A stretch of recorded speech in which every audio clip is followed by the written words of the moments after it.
Hello and welcome to the North Coast Journal Preview. This is a show where we take a look at what's coming to this current edition of the North Coast Journal. I am your host, Tanya Shrum, and we are joined by North Coast Journal's news editor, Thad Greenson, and arts and features editor, Jennifer Fumiko Cahill. Welcome, both of you. I hope you're having a lovely week so far. Tanya, so good. So far, so good. How about you? I am doing well and enjoying the little sunshine that just peeked back out this morning. So I should say we are having the spookiest of weeks because our spookiest staffer here at the Journal has once again begun his annual tradition of dressing up and scaring the bejesus out of me. And yesterday I came up the stairs carrying my bicycle, and I thought that our publisher had blown all of our salaries on buying a huge animatronic monster because he was standing so still, until he reached for me with a clawed hand, and I screamed and almost dropped my bike on the woman coming up behind me on the stairs. So that's how we Halloween here at the Journal. I think that sounds like a fun tradition, although I just hope it doesn't end you in a cast one of these years. If you're trying, it'll be worth it. Always worth it. Well, let's get into the spooktacular fun. And first, we're going to talk about some serious business with Thad. Thad, can you tell us what's coming to the cover story this week? Yeah, this week we have a really strong cover story from our digital editor, Kimberly Weir, who we got invited a couple weeks back to sit in on a conversation that a new nonprofit, a statewide nonprofit called Ending Poverty in California, had kind of convened as a part of its listening tour throughout the state. And so it's visiting all 58 counties and hosting meetings in which folks from representatives from outreach organizations that deal with poverty programs, or anti-poverty programs, I should say, and their clients can come and kind of share their experiences about what is working with California's safety net programs, and more importantly, what is not. And the idea of the listening tour is really to hear her firsthand accounts of people who are trying to navigate these systems, who are living in poverty, and what the challenges they face on a day-to-day basis is. And as the nonprofit CEO, Devin Gray, told us, part of the idea is really recognizing that poverty doesn't look the same in every community, and that the issues that folks face in an urban environment are going to be inherently different than those faced in some place like Humboldt County, especially the farther reaches. So they really wanted to hear directly from people in various environments. And the idea then is that the nonprofit dubbed EPIC is going to take that information and use it to in lobbying efforts in the state capitol to kind of shape legislation to be more effective in addressing these underlying issues. So it was a really interesting conversation, and obviously one that's vitally important here in Humboldt, where we have poverty rates far exceeding the state average. Statewide, I think it's 12% of state Californians live in poverty. In Humboldt County, that's 20%. So it's 1 in 5 people here. It's 1 in 5 households. So we're talking about a really significant portion of our population. And that's something that I think we wanted to do in the coverage of these conversations, is when we're talking about safety net programs, whether they be Medi-Cal or CalFresh, that we really wanted to kind of quantify how many of us in Humboldt County are dependent on these programs or enrolled in these programs. And because I think it's, for folks who aren't living in poverty and who aren't engaging with these programs. I think it's easy to see, like, when there's talk of legislation that changes one of these programs, or issues with these programs not working well. I think, some folks just assume that that affects a small percentage of Humboldt County's population, and it really doesn't.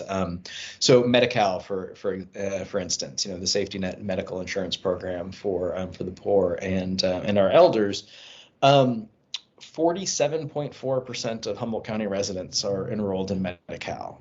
So when you read something, in a national publication or statewide publication about changes to that program, especially cutbacks to that program, I mean, you have to recognize that it impacts nearly half of our population in Humboldt County. So we really tried with or Kim really tried with their approach to the story, is to make to both share the stories of people with frustrations, trying to work their way out of poverty or just navigate life in poverty, but then also kind of illustrate that this affects, far larger swath of the county than I think most would like to believe. Yes, I was definitely, even though I live in that section of people that are just a paycheck or two away from devastation, I was still surprised at the statistics of the county. Yeah, and I think again, the CEO of Epic had some interesting things to say on that front, of just about how so much of how we view poverty in our own community, but then statewide and nationally, is due to kind of certain pervasive narratives that have become just really prominent, and it's really hard to divorce look at these policies from kind of these narratives that just echo throughout all coverage of them. And those are everything from that, people who need safety net programs or receive safety net services are like somehow inherently lazy or lesser or anything like that, to kind of the false narrative that these are all false narratives, but I think a lot of coverage or a lot of talk about these is kind of designed to make us think that it's a really small percentage of the population. And when we're talking about 20% of Humboldt County, that's not an outlier. That's not that's not a blip. That's not a few folks who have had some bad luck. That is some people who are systematically facing systematic challenges, trying to kind of make ends meet. And I think another thing that I just really want to highlight is that to be classified as living in poverty in Humboldt County, like that's way below, I think, the threshold that most of us would consider struggling to make ends meet. So the poverty rate for a household of four is $30,000 in annual income. That is I challenge anyone to kind of think of how you will house and feed your family in Humboldt County, or a household of four, on $30,000 a year. Meanwhile, the living wage calculator at MIT says that a family of four, to comfortably live, not to make it rich, not to buy that yacht or take that plush vacation, but just to kind of live comfortably with some sense of stability and safety, would need to make $108,000 a year. So when we talk about poverty and we talk about that 20%, we are not talking about people who are struggling to save up for that luxury, or struggling to reach that next job. We're talking about people who are really, really struggling to simply survive. Absolutely. And I like that the story really highlighted some of the ways that it is unique in this county that makes it more of a struggle. Yeah, absolutely. And I think that really highlights kind of the importance of a listening tour like this, that doesn't treat it as a one size fits all issue. And just to kind of jump on what you were saying about kind of inherently challenging aspects of poverty in Humboldt County is, we live in incredibly rural, sprawling county that I think is 4,000 square miles. Also where gas prices are on average about 10 cents higher than the state average. So you have people needing to commute further to work and paying more to do so. We have really limited public transportation, an issue that kind of struck me as really unique to Humboldt County was, some folks at this listening tour, talked about just their challenges getting a reliable internet connection to fill out job applications and stuff like that, or to apply for programs. So there's just a lot of things that are inherently challenging in Humboldt County to navigating, a life of trying to kind of take steps out of poverty that I think are really unique to this area. And I'm really glad that Epic heard, and the idea is that they will take that back to Sacramento, and making sure that when they lobby the legislature about policy issues, that they will have a really, really holistic point of view that takes into account kind of stories from people experiencing these challenges in all 58 counties, and not just from the urban areas. Thank you for that story, Thad. And I encourage everyone to pick up their own copy of the North Coast Journal and read the entire story for themselves. I think it's a very important thing for them in the State House not to forget that we're up here and the challenges that we face. Yeah, definitely. And the last thing that I'll add is I think that I'm really grateful that we were invited to this conversation, because it's conversations like these, I think it's important for us to report on them and to kind of give that overarching look. But we also walk away from, from an evening of a conversation like this with a bunch of ideas for areas that need just kind of more targeted and more focused reporting. And so we have a number of follow-up stories that we're planning to kind of delve further into some of these issues. Right. Thank you, Thad. And I'm glad there was also inspiration reached by attending. Okay, well, we're going to gear shift to see what's going on with the arts and features beat, and what's going on for the spooky build up to the weekend. It's the spookiest weekend. I'm very excited about it. So first I want to talk about Robert Benson, who, aka Bob Benson. You might have seen him around. Stately looking gentleman, frequently out at Arts Alive with usually some beautiful beads. He has been an art teacher at CR for like 30 years, which he retired from. You may recall, we talked about the 30,000 Salmon exhibit. That's right. So that is his wife, Becky. So they are like a Humboldt art power couple. And he has a show, and I've gone to a few Robert Benson shows over the years, but this show that he has right now at the Goudini Gallery is really something at Cal Poly Humboldt. And we were lucky enough to have L.L. Kestner cover it, and cover it by also going to Benson's Art Talk, which was fantastic. So his pieces, some of them are deceptively simple, some of them are more complex, more elaborate, but he works mostly in paper and wood. He painted for a long time, but now, on canvas, but now he is really doing sculpture, and the sculpture is really something. The way that the gallery director, Brittany Britton, wanted it to appear, according to Kestner, she said, I would like to have a forest in here, like a forest of vertical sculptures. And a lot of Benson's sculptures are sort of pillars, and they'll be carved. And if you can think about, listen, I love a good chainsaw carving. I love a good roadside Sasquatch. But imagine this really minimal approach to carving a pillar, where he might put some kind of jagged grooves in it. These are patterns that kind of speak to, but don't imitate, a lot of native artwork and basketry. But they have kind of that same kind of clean geometrical style. And sometimes, he has this one piece that was burning on the river, and in it, he's using the different textures of wood to do different things. Like there's, the waves that come from cutting into the grain of wood that's been dyed or painted blue and rubbed off, so that it's just sort of like the waves in the wood are coming through as blue.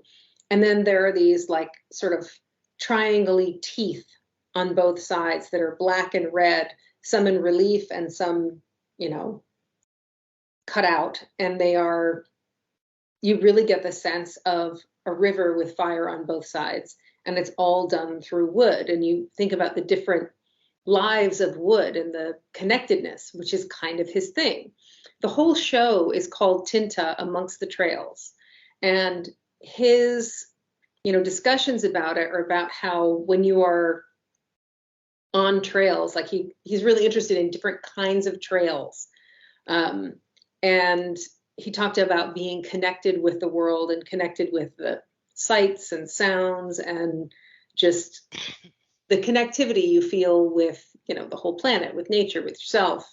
And he's just done this really interesting series of pieces that speak to that, and including a really cool work on paper, this kind of like watercolor image in black and red that at first glance you look at it and you think, am I supposed to read this? It looks sort of like an alien language or something almost like cuneiform or something, but it is the triangles and wedges and squares and circles that you would see looking at the side of a wood pile.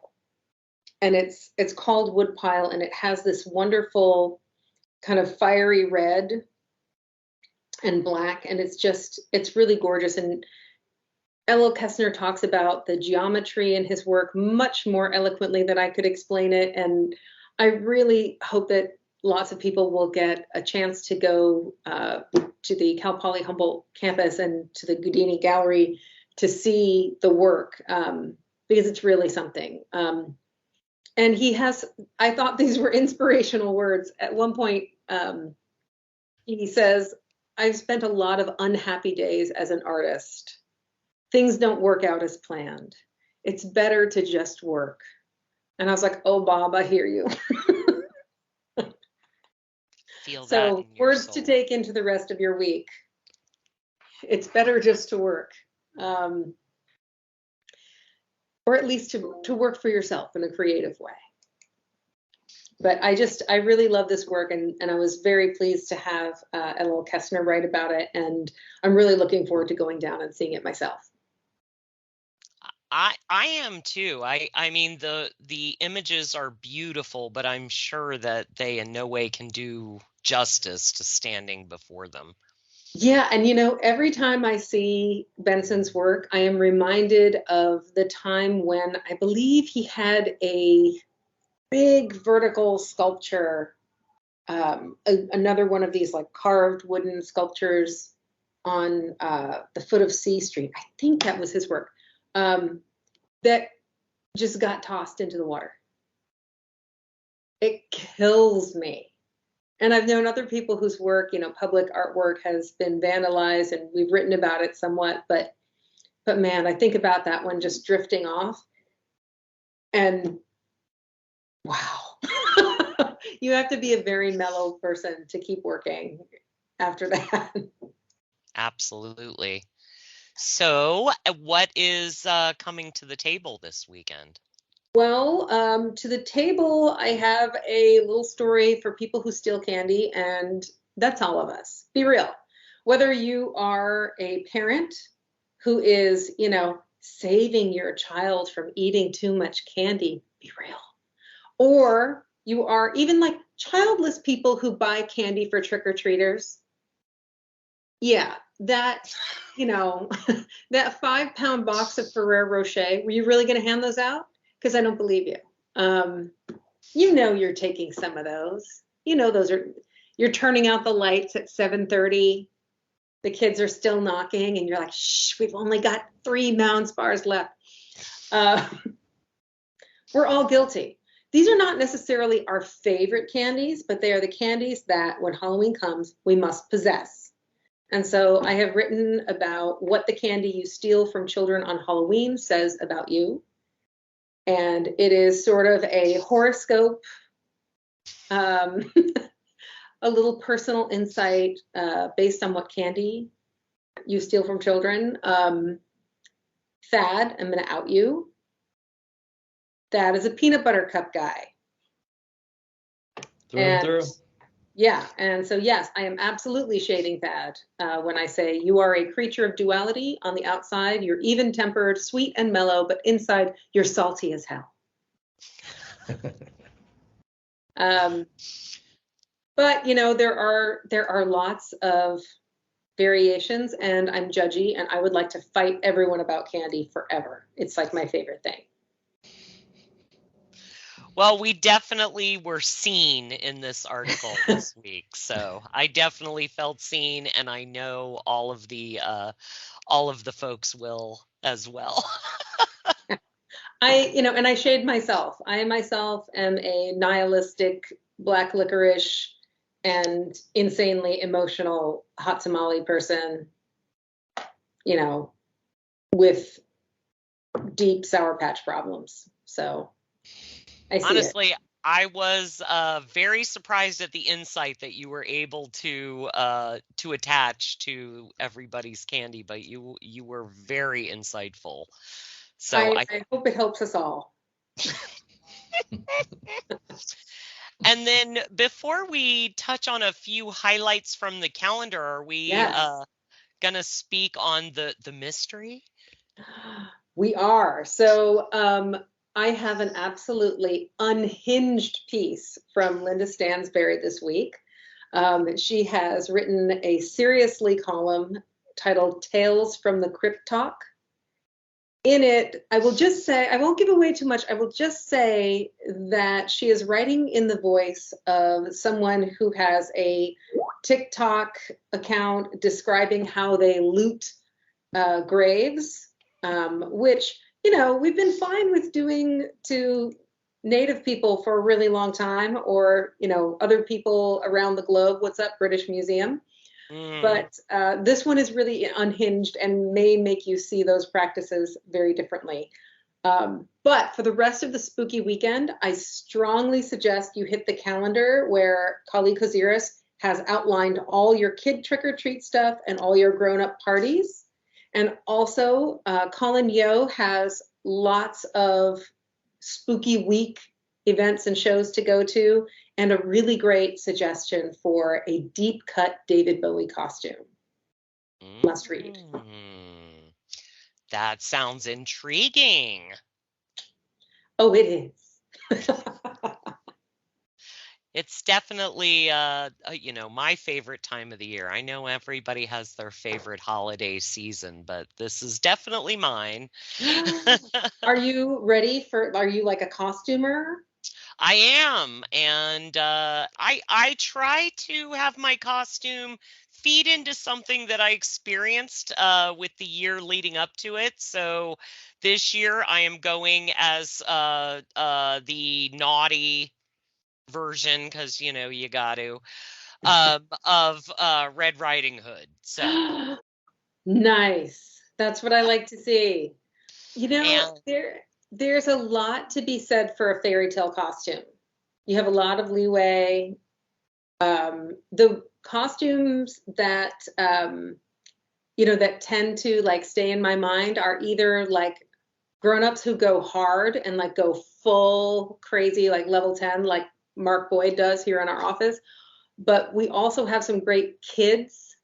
And probably by next week, hopefully I'll have some photos of the, you know, the local trick-or-treating when it happens.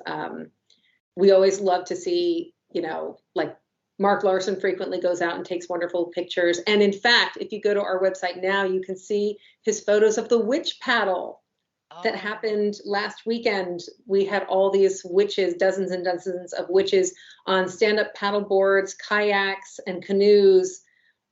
He has a great photo of somebody's pointy hat flying off in the wind. It's good times. Well, thanks, Jennifer. I cannot wait. And that wraps up our time for this week. So the current edition of the North Coast Journal is available on newsstands now. Pick up your copy or find it online 24/7 at northcoastjournal.com. I am Tanya Shrum. Thanks for being with us, staying informed and spooky here in our North Coast community.